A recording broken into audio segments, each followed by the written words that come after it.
¿Me escucha? Sí. Ok.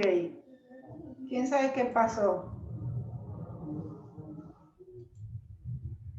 Bueno, ¿qué pasó con el Zika? El Zika en México fue identificado en octubre del 2015, el primer caso autóctono de infección por virus del Zika en un masculino de Monterrey, Nuevo León, y tuvo un cuadro clínico caracterizado por fiebre, exantema y conjuntivitis. Y un segundo caso identificado en Chiapas en octubre del 2015 y también este paciente fue caracterizado por fiebre, exantema, conjuntivitis no purulenta, cefalea, náusea y fotofobia. Todas las muestras se tomaron, muestras serológicas de estos pacientes, fueron procesadas por el INDRE y resultaron positivas a virus del Zika. La institución se conformó como un centro perinatal de pacientes con Zika. Entonces, a lo largo del 2016-2017, estuvimos recibiendo pacientes de diferentes partes de la República Mexicana y se atendían aquí. La razón por la que yo les traigo esto de la microcefalia es porque a partir de la captura de los casos, he visto que hay más veces o se registra más frecuentemente el diagnóstico de microcefalia en la UTQ, y con lo de la pandemia, pues no ha habido manera de poderlos estudiar un poco más a fondo, ni se han tomado muestras para determinar si pudiera corresponder a Zika.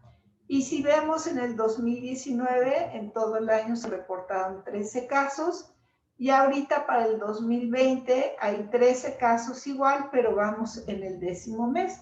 O sea, todavía nos faltan 2 meses más y pudiéramos de microcefalia. Entonces, el artículo que vamos a ver es la asociación y prevalencia al nacer de microcefalia atribuible a la infección del virus del Zika en esta región de Brasil en 2015 a 2016, y es un estudio de casos y controles.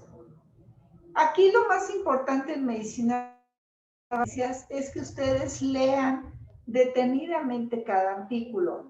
No sé si les ha pasado que ahora con lo de WhatsApp, en un día pueden recibir 10 artículos. Y yo les quiero preguntar de esos 10 artículos, ¿cuáles leen? Y si los leen todos o nada más se leen el resumen. Y al final, ven tanta la información que estamos recibiendo, también tenemos que tratar de buscar los artículos, ¿sí? Este artículo también se publicó como un Journal Club en relación a el trabajo con medicina basada en evidencias. Y ustedes pueden ver en esta publicación paso a paso cómo se puede ir desglosando el artículo. Y al final lo que queremos es, por un lado, que entiendan qué es lo que los autores les quieren decir, y por otro lado, ustedes disfruten realmente el artículo. Aquí les puse parte del resumen porque eso es lo que se quiere ver en general, qué es lo que hicieron los autores. No, para medicina basada en evidencias no se recomienda que ustedes lean el resumen, pero como yo creo que no todos leyeron el artículo, entonces esto es como para darse una idea de qué fue lo que hicieron los autores. Entonces, aquí de entrada ya les dicen que es una investigación de casos y controles. Si ustedes están buscando factores de riesgo, ya desde el título tiene que estar relacionado a qué pasa, qué voy a relacionar la presencia de microcefalia con qué, con la infección de virus del Zika. Y lo que se quiere saber es si realmente el virus es el responsable de la microcefalia o hay alguna otra cosa más que pudiera estar asociando microcefalia y que no lo hemos identificado.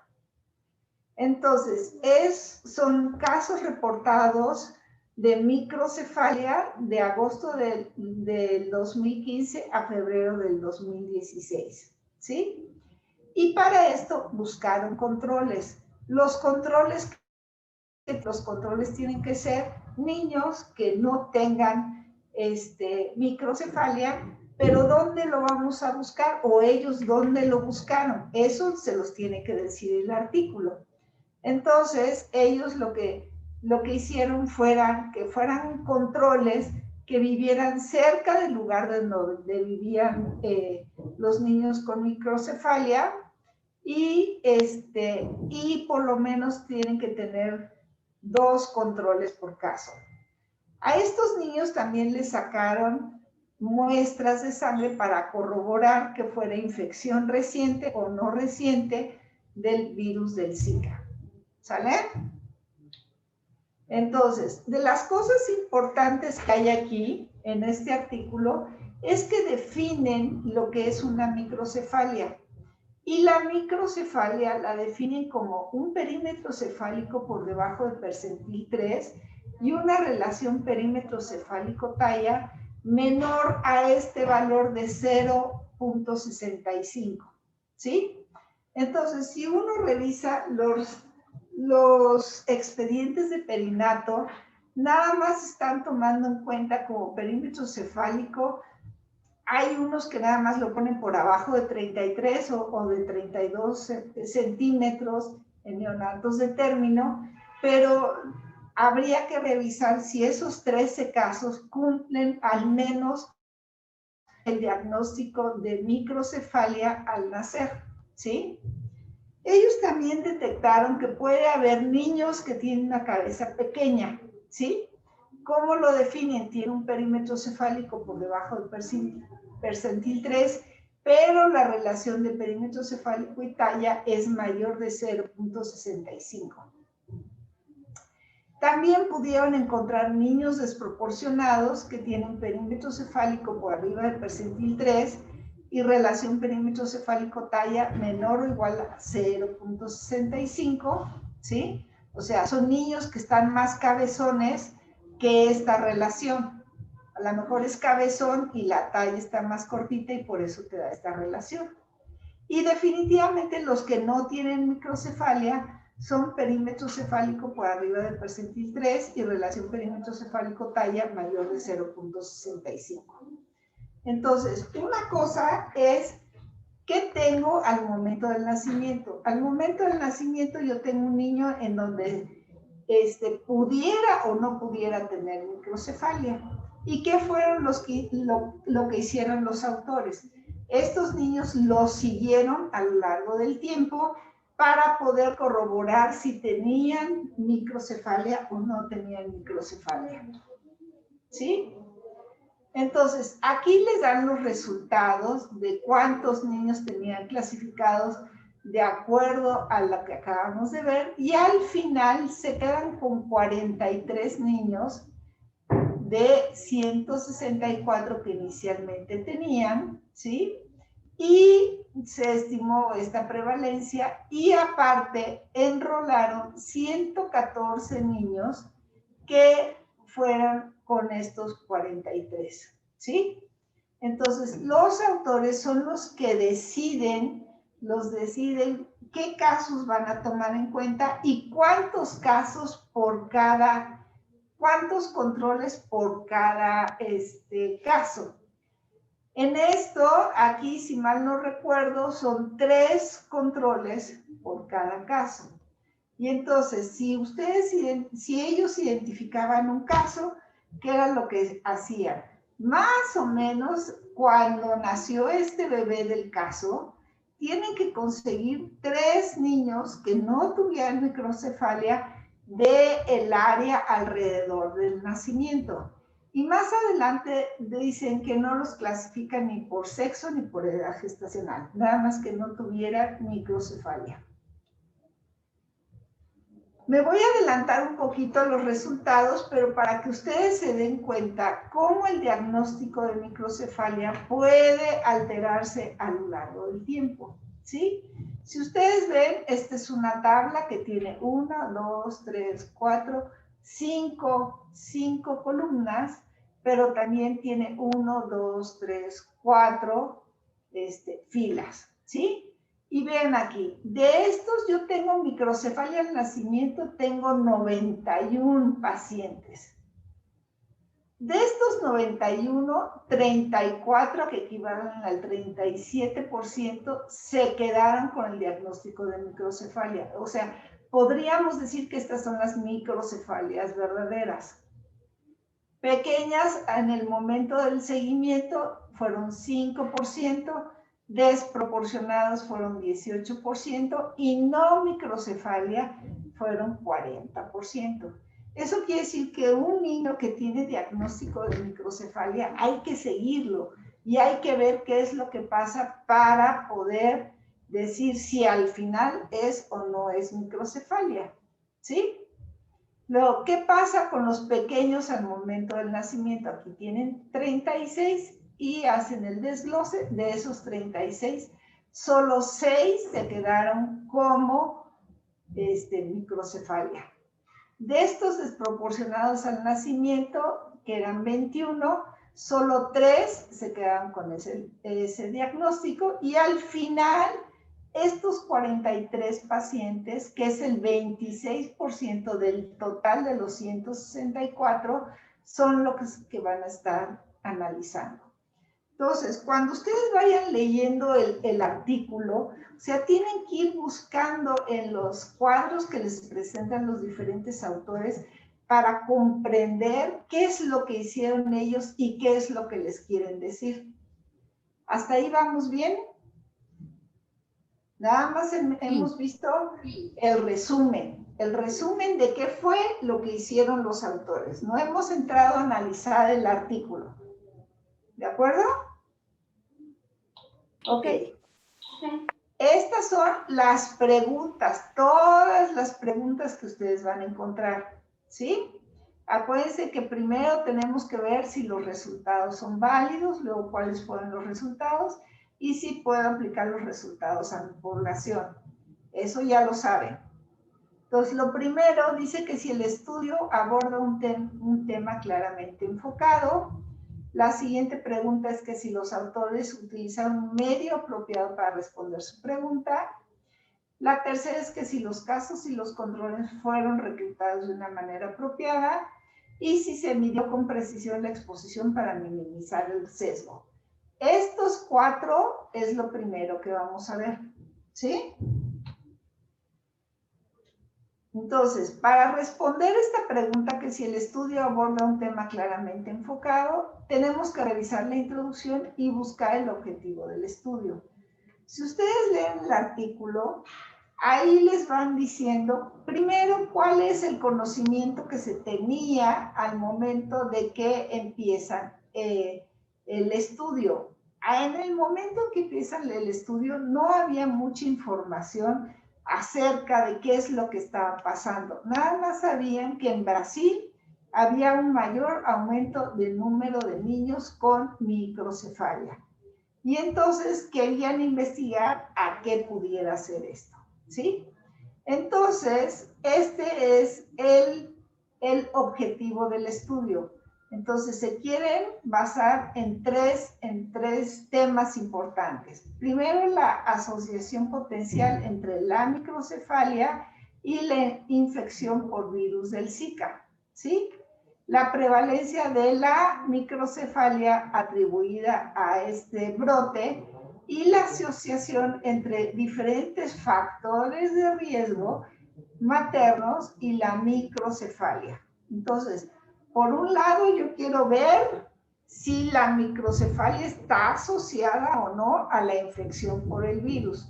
Y por otro lado, también voy a ver todos los factores maternos, porque a lo mejor podríamos decir que la microcefalia es porque la mamá está desnutrida. Y si es una mamá desnutrida, pues esa cabecita nunca creció y entonces se quedó con microcefalia. Entonces, ellos van a analizar todos esos factores. Los que leyeron el artículo van a ver que es un protocolo que está avalado por la CDC y que tiene mucho apoyo de personal que está capacitado para ir al área, hacer el interrogatorio y estar dando el seguimiento a estos niños. ¿Sí? Entonces, cuando ustedes buscan factores de riesgo, ¿cuál es el tipo de estudio que les va a dar más información? El primero son los estudios de corte. ¿Qué entiende por un estudio de corte? ¿Alguien lo sabe? Ya somos 15, ¿eh? A ver, Mariana. Se va a tomar una muestra o una porción de la gente que se expuso, bueno, de una población, y se va a ver los que se expusieron y los que no se expusieron a cierto factor, pero es en un cierto periodo de tiempo. Por ejemplo, aquí en el instituto, ¿cómo podrías decir que es una corte? Dame un ejemplo de una corte. O alguien que le quiera ayudar. No tiene que ser precisamente Mariana. Ya estás. Ya sé que hablaste mucho ayer y estás cansada, pero a lo mejor le puedes ayudar.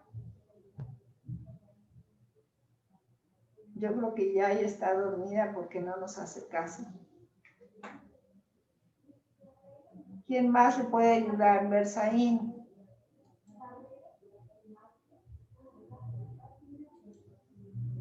¿Nadie dice nada? Bersaín.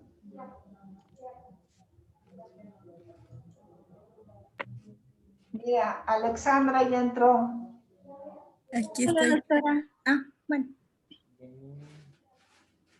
Entonces, hola. Díganme un ejemplo de una corte aquí en el instituto. Por ejemplo, podría ser, no sé, recién nacidos prematuros de 28 semanas y un grupo que sí presentó sepsis, otro grupo igual de 28 semanas, pero que no presentó sepsis. Ese es casos y controles. Una corte. No, es que, hola doctora, la corte tendría que ser como en el tiempo, ¿no? Todas las cortes tienen que ser a lo largo del tiempo y tienen que ser de manera prospectiva. Entonces, los pacientes que ingresan a seguimiento pediátrico es un estudio de corte. ¿Por qué? Porque a lo largo del tiempo le vas a hacer algo, o sea, lo vas a estar evaluando y al final puedes decir si es un niño que tiene alteraciones de desarrollo o no las tiene, ¿sí? Pero es un estudio hacia adelante. Ahí no puedes incluir niños que tienen o no tienen alteraciones en el neurodesarrollo. ¿Y ahora quién se está ahí muriendo? Si ustedes tienen un artículo en que les dicen, tengo un grupo de niños con alteraciones en el neurodesarrollo y otro sin alteraciones en el neurodesarrollo, ese es un caso, ese es un estudio de casos y controles. El estudio de corte es bueno para probar factores determinantes, sí o no. Pues sí, doctora, podríamos como ver, por ejemplo, hablando de seguimiento pediátrico, los recién nacidos prematuros y se valoran, por ejemplo, cuál fue el estado nutricional, por ejemplo, valoran el tiempo, cómo fue el estado nutricional, no sé. Exacto. ¿O qué otras cosas puedes ver? Por ejemplo, si hay niños que van a entrar con hemorragia y sin hemorragia y los vas a seguir igualito, de la misma manera a todos, ¿sí? Entonces, el desarrollo neurológico, ¿no? Ajá, si ustedes encuentran estudios de corte, ese es un buen estudio para poder predecir el desarrollo de enfermedades y probar hipótesis respecto a los factores determinantes de la misma, ¿sí? Ok, ¿qué otro tipo de estudios van? Esto es los de corte. tienen niños que están expuestos y no expuestos. Niños prematuros, aquí por ejemplo, son niños prematuros menores de 28 semanas con y sin hemorragia intraventricular. Entonces, tienes un grupo de expuestos con hemorragia, uno de no expuestos sin hemorragia, y aquí puedes tener alteraciones del neurodesarrollo presentes o sin alteraciones en el neurodesarrollo. Y vuelves a tener la casilla A, la B, la C y la D. ¿Cómo es tu investigación? Empiezas en el tiempo aquí y te vas a lo largo y terminas acá. ¿Sí? Ok, casos y controles. Aquí se selecciona personas con una patología o condición determinada, casos, que en este artículo que estamos viendo son niños con microcefalia. Posteriormente se determinan las proporciones de y personas sin ella, los controles, ¿sí? Acuérdense que los autores nos dijeran, yo tengo casos de microcefalia y busqué controles sin microcefalia, ¿sí? Y se determinan las proporciones de casos y controles. ¿Cómo era la proporción aquí? Por cada caso, ¿cuántos controles? 2 controles. 3 controles. ¿Sí? A ver, me regreso. Decía un expuesto y 2 controles, ¿no? Aquí está. 43 niños que tuvieron microcefalia. ¿Sí? Digo 43 y 114 de los controles. ¿Cuántos fueron? 3, ¿no?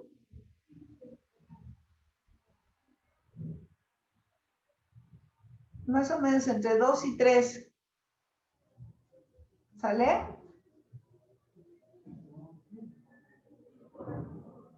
Ok, doctor. Y después los vamos a comparar. Vamos a ver qué pasa con los casos y qué pasa con los controles, ¿sí? Aquí el tipo de investigación es diferente. Y vean ustedes, la dirección de la investigación va hacia atrás. Tengo el tiempo inicial, que es el actual, y me voy hacia atrás para ver qué factores de riesgo estuvieron presentes en el pasado. ¿Sí? Dice, generalmente los casos ingresan al estudio conforme son diagnosticados y los controles ingresan al mismo tiempo que son identificados los casos.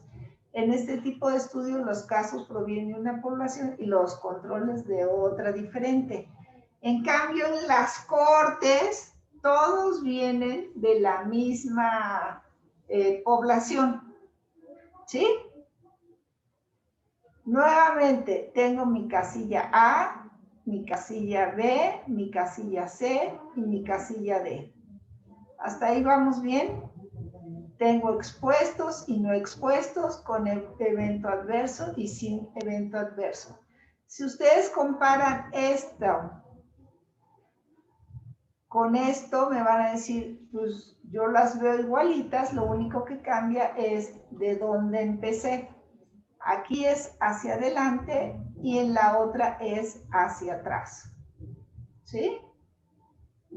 Ok. ¿Qué ventajas tienen los estudios de casos y controles? Que estas se pueden llevar a cabo en periodos más cortos. Y al llevarse en periodos más cortos se reducen los costos, no requieren muestras muy grandes y te es útil en enfermedades de baja incidencia, sobre todo para lograr identificar los factores de riesgo. Por ejemplo, una enfermedad rara. Aquí, ¿cuál podría ser?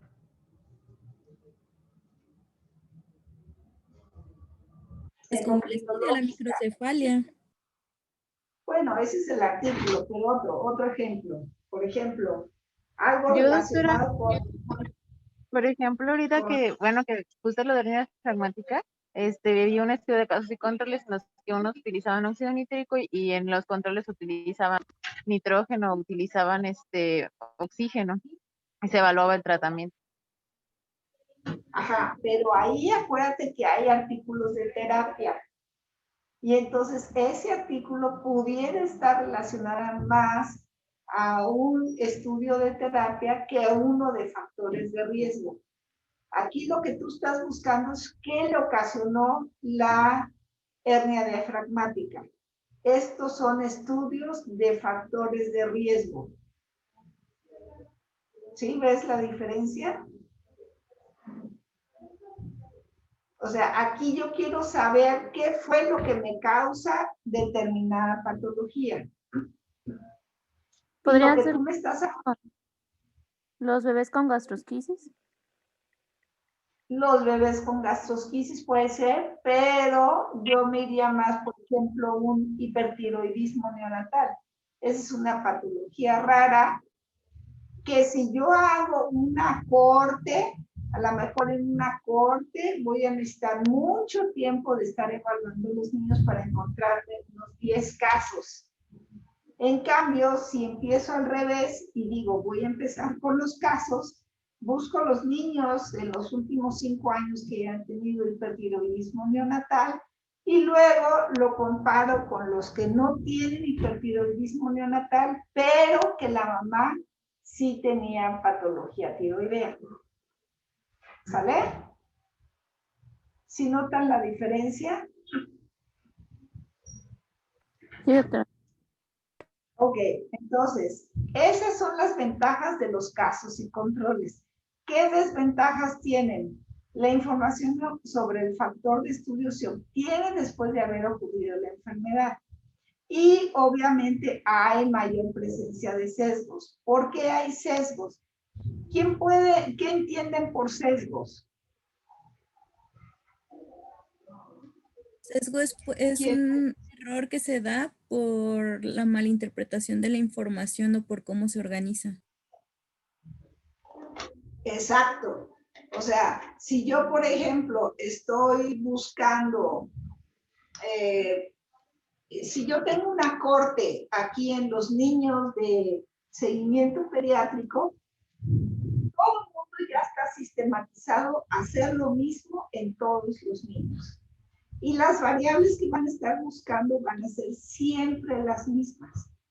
Si yo empiezo con niños que tienen alteraciones en el neurodesarrollo y me voy hacia atrás, les va a costar más trabajo porque a lo mejor a unos sí los citaron a los 3 y a los 6 meses y a los 9 meses y a otros no los citaron. Y entonces al que no lo citaron lo tienes que sacar porque si lo dejas en tu estudio puedes tener problemas de sesgos. ¿Sale? Ok. La siguiente pregunta dice, ¿los autores utilizaron un método apropiado para responder su pregunta? Entonces, en lo que es introducción en material y métodos, ustedes tienen que buscar qué dice ahí para que digan, ah, este es un caso, un estudio de tal o cual cosa. Entonces, por ejemplo, aquí ellos dicen que este diseño de casos y controles es aceptable para identificar asociaciones entre la exposición a la infección por el virus del Zika, ¿sí? ¿Quién te da mayor peso o que te da mayor evidencia? ¿Un estudio de corte o uno de casos y controles?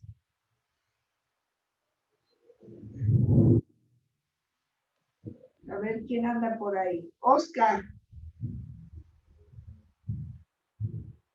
¿Anda dormido, Oscar? No contesta. A ver, Imelda. Sería un estudio de cohorte, porque es lo que están valorando en base al tiempo. Exacto. O sea, es superior un estudio, aquí dice un estudio observacional prospectivo, es superior de un casos y controles. ¿Sí? Pero es válido utilizar o buscar un artículo de casos y controles para buscar factores de riesgo. Bueno, Dice, los casos y los controles fueron reclutados de una manera apropiada. Aquí viene todo lo de cómo están sistematizados en el diagnóstico, dependiendo del perímetro cefálico y de la relación de perímetro cefálico y talla, ¿sí? Y cómo de esa manera pudieron seguir a sus niños, ¿sí? Y los controles, aquí están abajo, que fueron de la misma región, que no tuvieran microcefalia. Entonces, no buscaron de otras bases de datos, sino que vivieran cerca de ahí. 2 o 3 controles se planearon para cada caso, ¿sí? Y los controles se parearon de acuerdo a la residencia, pero no por edad ni sexo. ¿De acuerdo? Ahora, se midió con precisión la exposición para minimizar el sesgo. Acuérdense que yo les platiqué que a estos niños les tomaron pruebas serológicas, que si lo cambian a coronavirus, lo de que estamos haciendo con coronavirus es primero se les toma la prueba de PCR en saliva y en recto al niño, y en la mamá se está tomando en hisopado faríngeo, ¿sí? Y luego en el seguimiento, a los niños, cuando vienen al seguimiento, se les toma una muestra de sangre para determinar si tienen anticuerpos o no tienen anticuerpos. Entonces, lo mismo hacen ellos y ven para determinar si es una infección que fue inútero o fue una infección reciente, ¿sí? Y aparte, para acercarse o para comprobar la exposición a otros factores de riesgo, llevaron a cabo un cuestionamiento acerca de características demográficas maternas, enfermedades durante el embarazo, medicamentos que hayan tomado, exposición a pesticidas, tipo de dónde obtenían el agua, el consumo de pescado. No me pregunten por qué el consumo de pescado, no sé si es por algún otro tipo de infección como hepatitis, no sé, pero hepatitis no se asocia a microcefalia, que yo sepa. Consumo de alcohol y tabaquismo, ¿sí? Y esto es para poder comprobar realmente qué fue lo que pasó con este tipo de pacientes. ¿Sale? ¿Hasta ahí vamos bien? O sea, todas las preguntas se tienen que contestar de acuerdo a que los autores lo digan. Si hay alguna pregunta que no dice claramente cómo parearon a los controles, de dónde los sacaron, cómo hicieron el estudio, si alguna de esas preguntas les dicen que no encuentran la respuesta, ese artículo no vale la pena leerlo. Y es más, si por ejemplo ustedes como grupo para su tarea encuentran un artículo que diga que no dice cómo parearon los controles, ese artículo dice no vale la pena leerlo, y con eso ya entregan el ejercicio. O sea, no tienen que hacer todo lo demás. Con una pregunta que diga no lo tiene, es un artículo que no vale la pena seguir leyendo. ¿Sale? Bueno, cuando pasamos a los resultados, nuevamente tenemos que ver nuestras tablitas de 2×2. Esto es muy importante. ¿Cuál es la casilla A? La casilla A siempre es el expuesto con el resultado positivo. Si ustedes se equivocan y el valor lo ponen abajo, no les van a salir los resultados. Entonces, siempre tienen que poner positivo aquí y positivo acá. Negativo acá, primera columna positiva, segunda columna negativa. Entonces, los verdaderos positivos son acá y los verdaderos negativos son acá, que no estuvieron expuestos y no tuvieron efecto alterado. En el caso de nuestro artículo que estamos leyendo, es efecto adverso. Aquí van a estar todas las microcefalias en este, y estas son las no microcefalias. El expuesto, ¿qué sería? Zika positivo y microcefalia. O sea, la A es Zika positivo y microcefalia. Ok. ¿Qué otra cosa puede ser expuesto? Mamá con hipertiroidismo y, bueno, del ejemplo que habían dicho, mamá con hipertiroidismo y bebé con hipertiroidismo. O sea, No, pero en nuestro artículo, ¿qué otra cosa puede ser expuesto a qué? ¿Podrían ser los pacientes que en el seguimiento continuaron con microcefalia? No. Pudiera ser Acuérdense que también ellos, la evidencia de la infección en el cual hicieron la toma de la IgM y que salían positivos. eso es para corroborar que tienes la infección, pero vean aquí características demográficas, Haber enfermedades estado durante... en la zona de Brasil donde se detectaron estos casos. Más o menos creo que ahí evidenciaron 7 meses que estuvieron radicando. Ajá, pero ve lo que te ponen aquí. O sea, aquí tienes que poner microcefalia y expuesto puede ser a preeclampsia.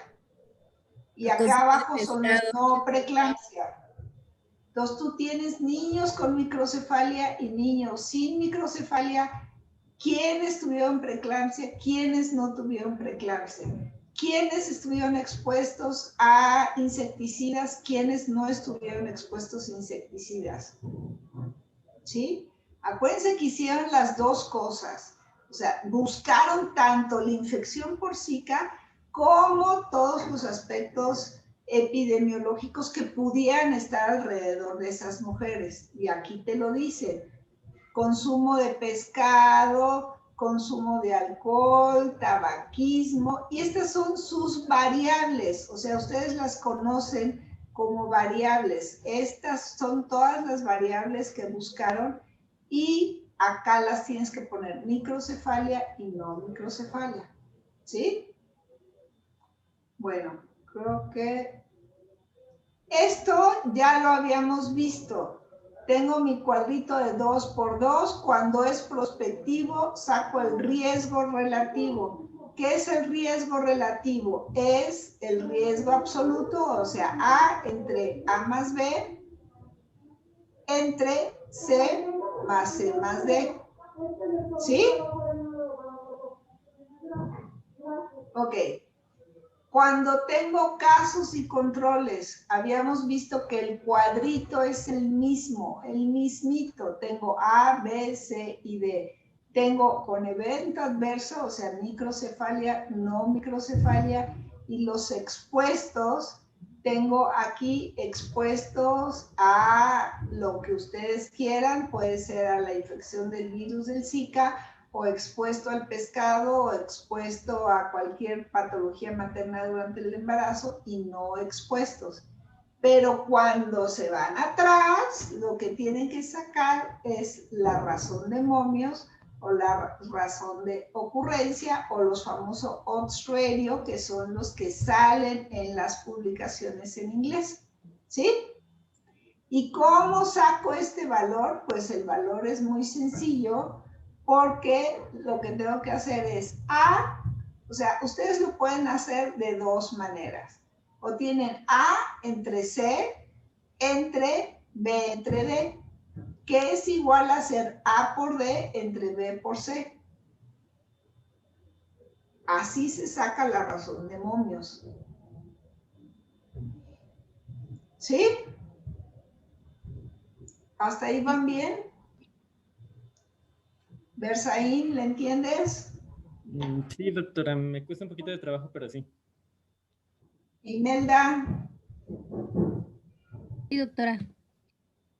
Paola. Oscar ya apareció o sigue dormido. O sea, es muy sencillo. Aquí es riesgo relativo, aquí es razón de ocurrencia. ¿Sale? Y por último, tengo que evaluar el intervalo de confianza, que ya se saben lo del intervalo de confianza. ¿Sale? Entonces, si ustedes ven el artículo es lo que viene aquí abajo, ¿sí? Lo más importante de todo el artículo es hay una tabla 2 y una tabla 3 que te sacan todos los factores de riesgo asociados a los casos y los controles. Y si ven el valor de P, no hay ninguno que coincida, o sea, que sea significativo. Todos son no significativos. Eso quiere decir que no encontraron diferencia entre los niños que tenían las madres que se exponían más al sol que si las que no se exponían, que si las que por edad materna tampoco hubo, por todos los factores que ellos vieron, no hay diferencia. Pero la diferencia más importante son los síntomas de Zika reportados durante el embarazo. Entonces aquí tengo mis casos, mis controles, y este es el factor de riesgo, ¿sí? ¿Qué voy a poner en la casilla A? Los que tuvieron síntomas durante el primer trimestre y que aparte tuvieron microcefalia. O sea, sería el 21, ¿sí? ¿Qué voy a poner en la casilla B? Los que no tuvieron Los síntomas. controles, ¿no? No tuvieron síntomas de Zika en su primer trimestre y que tuvieron microcefalia. Entonces sería el 14, ¿sí? ¿Qué voy a poner en la casilla C? Los que tuvieron microcefalia, pero no tuvieron síntomas en el primer trimestre. ¿Y equivale a qué valor? A ¿Qué 10. número? A 10. 10. ¿Por qué 10? Si tengo 21 acá arriba y me falta para cumplir Sí, perdón. 43, pues 22. 22. Y acá, ¿qué valor tiene la casilla D?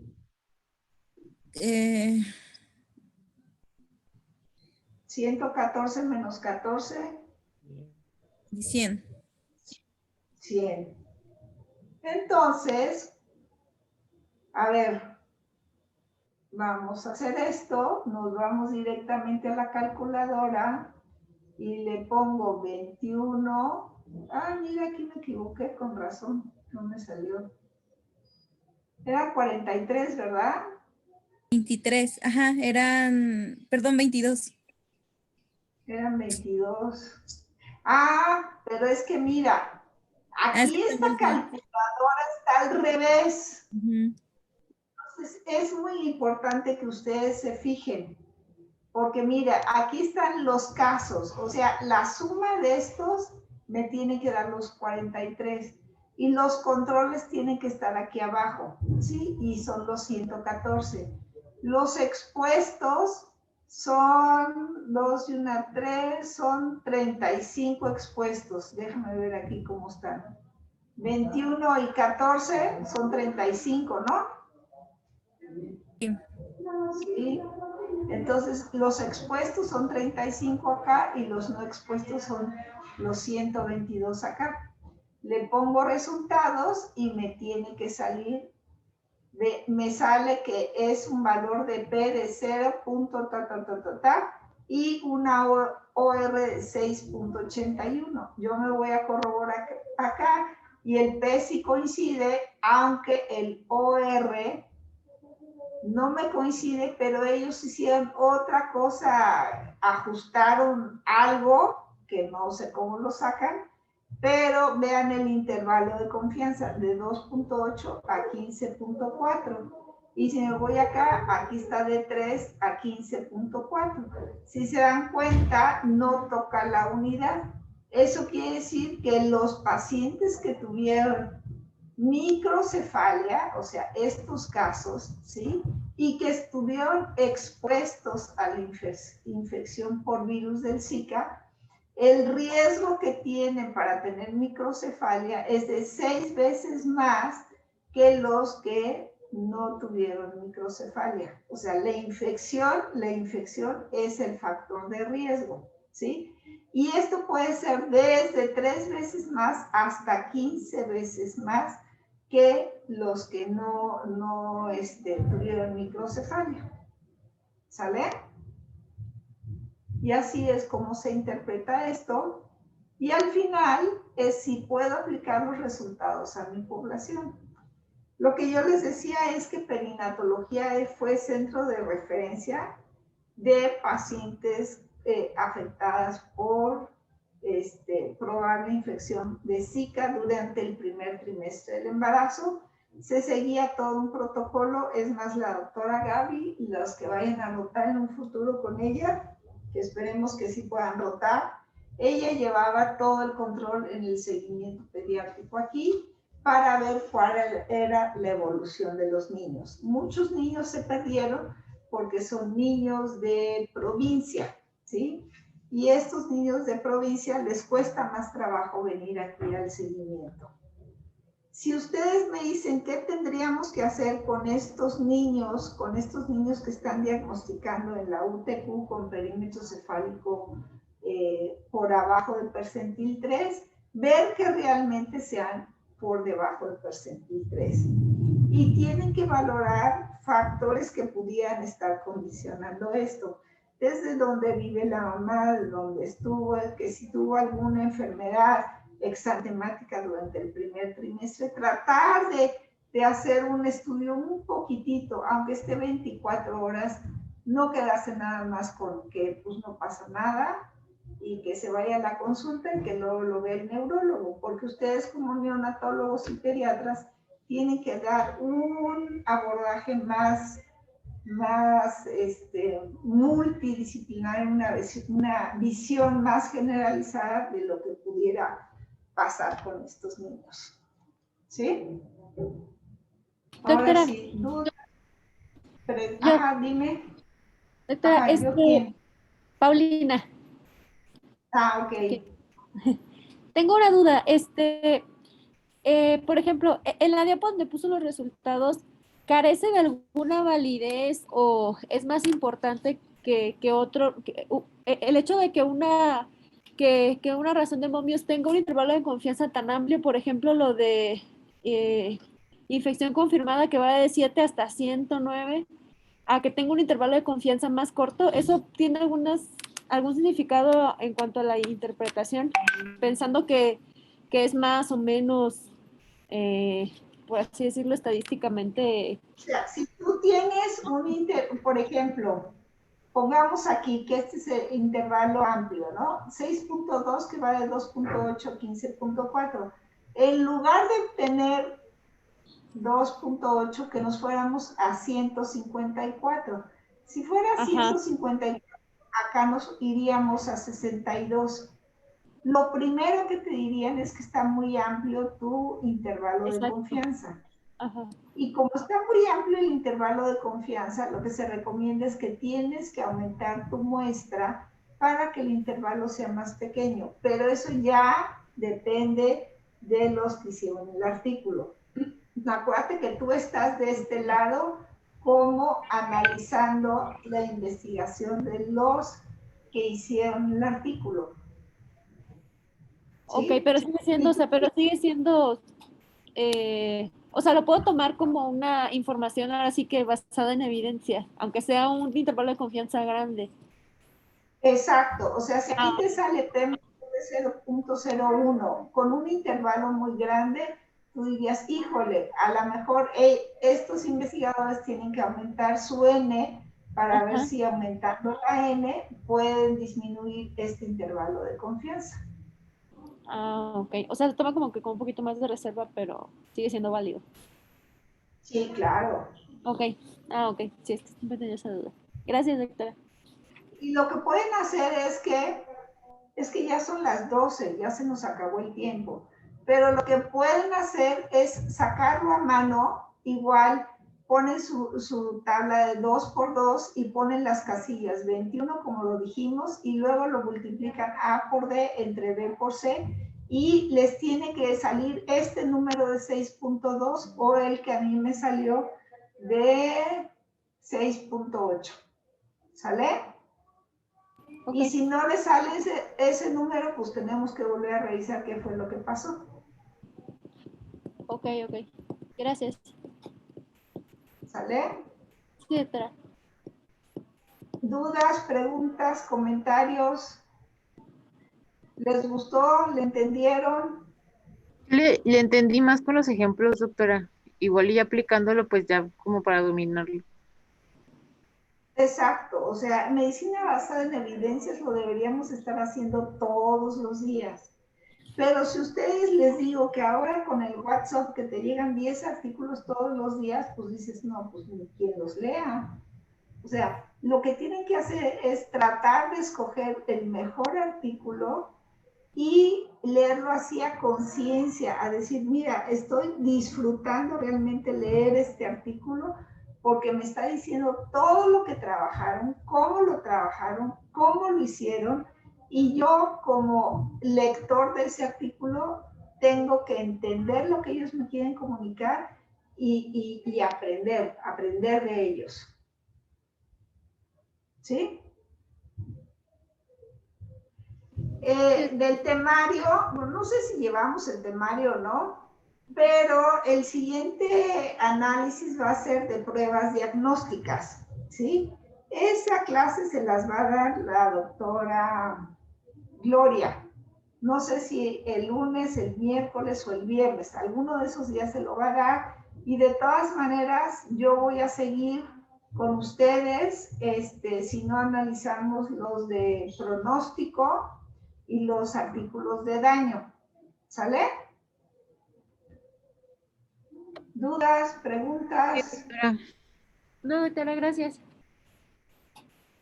Creo que el doctor Dylan va a subir la grabación de cada una de las clases y Ya las